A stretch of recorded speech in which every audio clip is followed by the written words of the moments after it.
When you compare old men to WA soils, you look at things like they're a bit fragile, a bit crusty, a bit difficult to manage, tend to suffer from acidity in the gut, poor water retention, and often infertile. I have been a soil scientist for a quarter of a century. I love the job because I get to do a whole range of things. But the best thing is, I actually love to get out into the field and I love to get my hands dirty. Nothing better than actually getting down a pit and showing off our marvellous soil. Today, we're going to be heading out into the field and we're going to be running a small training workshop on how to measure and monitor soil carbon in the ground.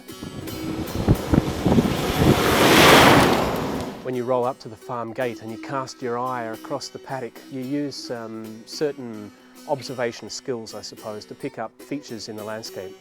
So you know that if you've got a depression or if you've got a hilltop or if you've got a slope, you'll have different soil features in those landscapes. Soil science is about not only looking at it, but getting your hands on it and testing it as well.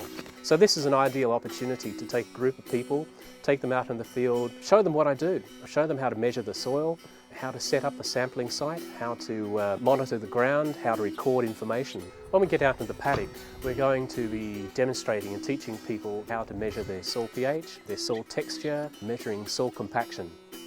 Soil texturing is one of those really fun type sort of activities. So what we do is we get a little lump of soil, we put it in somebody's hand, put in a little bit of moisture with it, and then we do this thing called a ribbon test. We stretch the soil out between our thumb and our forefinger so that the length of the ribbon determines how much clay is in the soil.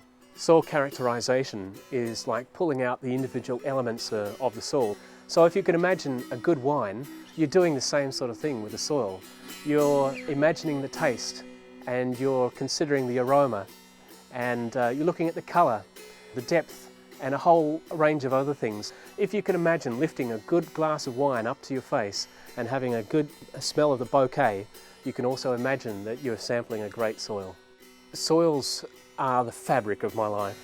I love soils. I'm really passionate about extending information about soils, landscapes, soil features to regional communities. And I hope by the end of the day, we'll have a graduating class of mini soil scientists.